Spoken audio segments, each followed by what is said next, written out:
Olá, tudo bem?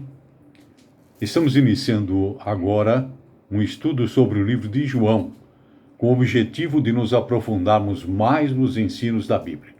Para isso, não basta simplesmente uma leitura superficial do livro, mas teremos que mergulhar, a exemplo de águas profundas, para descobrirmos os grandes tesouros que lá se encontram. Para isso, vamos percorrer do Gênesis ao Apocalipse, procurando na própria Bíblia as respostas para as questões que ela mesma coloca, uma vez que, levando-se em consideração o que diz Deuteronômio capítulo 29, versículo 29, ela tem respostas para todas as perguntas.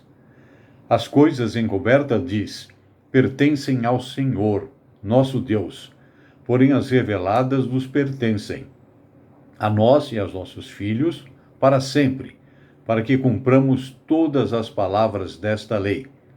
É interessante que você tenha em mãos a Bíblia, papel e caneta, pois citarei versículos complementares que não serão lidos e que deverão ser vistos durante a semana, como uma devocional diária de alguns minutos por cada um de vocês. Para que a gente possa entender um pouquinho o livro de João, ou outro qualquer livro da Bíblia, nós precisamos ter em mente algumas perguntas, fazermos algumas perguntas para obtermos as respostas durante o estudo. A primeira, quem é o autor do livro? Segundo, em que data e ocasião ele foi escrito? Terceiro, vamos verificar as dificuldades de interpretação. E ainda, por fim, vamos ver as características e temas que o livro trata para que possamos cada vez mais entender o que o escritor sagrado quis dizer.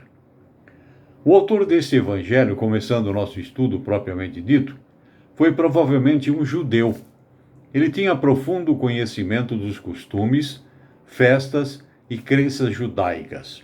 Seu conhecimento geográfico detalhado sugere que ele era natural da Palestina e parece que foi testemunha ocular de muitos dos acontecimentos registrados no seu evangelho, conforme você pode ver no capítulo 19, versículo 35. Embora a obra não restringe, ou melhor, não registre o nome do autor, ela contém alguns indícios a respeito de sua autoria.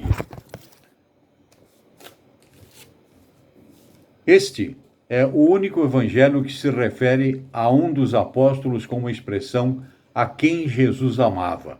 Isso está no capítulo 13, versículo 23.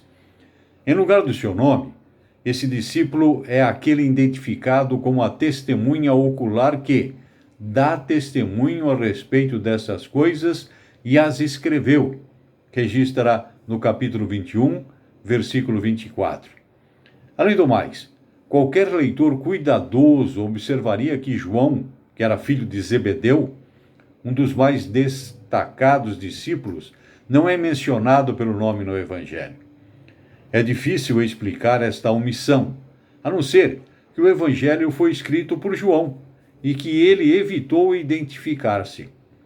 A tradição da igreja primitiva, tal como os constantes e explícita, ou melhor, os constantes textos de Irineu no século II, ele atribui este evangelho de forma constante e explícita ao apóstolo João. As dúvidas modernas sobre a confiabilidade daquela tradição levaram muitos estudiosos a rejeitar a autoria joanina do livro, mas nenhuma outra opinião oferece outra explicação satisfatória dos fatos. A tradição da igreja primitiva sugere que João escreveu o evangelho beirando o final da sua vida, em torno do ano 90 depois de Cristo. Alguns eruditos do final do século XIX e início do século XX, ao abandonarem a autoria de João, argumentavam que o evangelho não era anterior à metade do século II.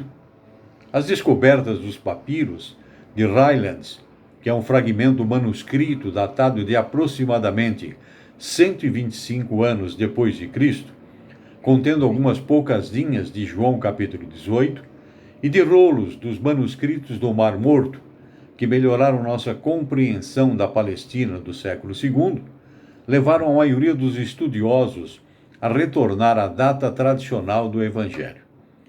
Alguns especialistas foram além e dataram antes de 70 a.C. O próprio autor descreve o seu propósito ao escrever: para que creiais que Jesus é o Cristo, o Filho de Deus, e para que, crendo, tenhais vida em seu nome, conforme registra em João, capítulo 20, versículo 31. Um desafio especial para os intérpretes de João é a relação entre ver sinais e crer. O autor dá ênfase grande ao significado singular dos milagres de Jesus, por revelarem muito sobre a sua pessoa e obra. Você pode ver isso no capítulo 20, dos versículos 30 a 31. Mas algumas outras passagens parecem sugerir que a fé baseada exclusivamente no fato de se ter pessoalmente visto os sinais não é algo bom. No capítulo 4, versículo 48, por exemplo, Jesus repreende seus ouvintes. Diz ele: se, porventura, não virdes sinais e prodígios, de modo nenhum crereis. Esta passagem traz à mente a afirmação de Tomé, em capítulo 20, versículo 25 de João. Diz ele: se eu não vir, de modo algum acreditarei.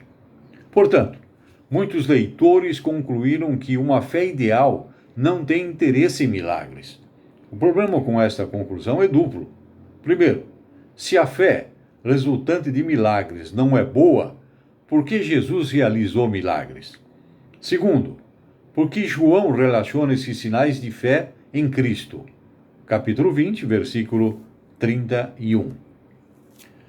Crer em Jesus significa não somente reconhecer sua capacidade de fazer milagres, mas também aceitar que aqueles milagres, como sinais, revelam sobre sua pessoa e sua obra.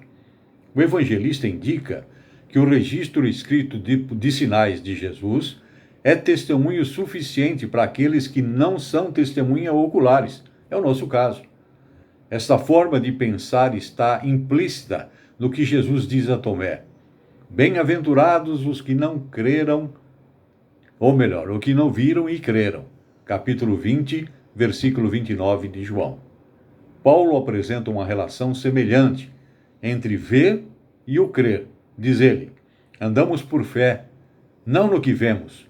Registrado em 2 Coríntios, capítulo 5, versículo 7. Você pode confirmar com Romanos, capítulo 8, versículos 24 e 25. A fé pode ser produzida e encorajada pelos sinais que Jesus realizou. Mas o objetivo desta fé é compreender Jesus em sua totalidade, não meramente como um operador de milagres. Jesus é revelado por seus sinais como a eterna palavra de Deus, em glória com o Pai e Espírito. Não é necessário ser testemunha ocular dos sinais. O seu registro é suficiente para transmitir seu poder, para descobrirmos e fortalecermos a nossa fé em Jesus como o Messias, que é o Filho de Deus.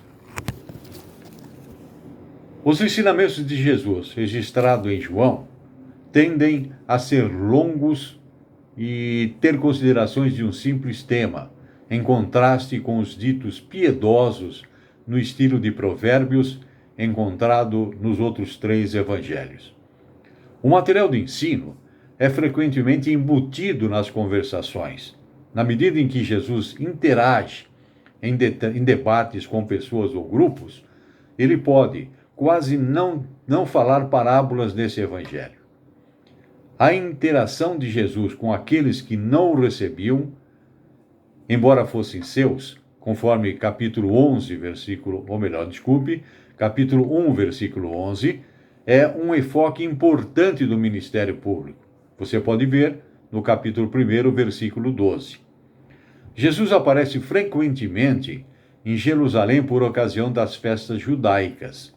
Essas festas têm especial importância por causa do modo com que Jesus relaciona a sua própria obra com o que elas significam.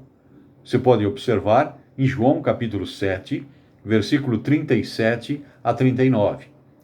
Apesar desse ministério, sua nação não o recebeu, um fato que João explica como resultado do pecado humano. Jesus é rejeitado não porque ele é um estranho, mas porque as pessoas amam mais as trevas do que a luz. O Evangelho de João faz uso de contrastes bem marcados. Luz e trevas, capítulo 1, versículo 4 a 9. Amor e ódio, capítulo 15, dos versículos 17 e 18. De cima e de baixo, capítulo 8, versículo 23. Vida e morte, capítulo 6, versículos 57 e 58. Verdade e falsidade, capítulo 8, versículos 32 a 47. Outros traços distintivos aparecem no tema de má compreensão. Capítulo 2, versículo 21, capítulo 6, versículos 51 a 58. No uso de um duplo sentido. Capítulo 3, versículo 14 e capítulo 6, versículo 62, bem como no papel dos ditos eu sou, conforme capítulo 6, versículo 35.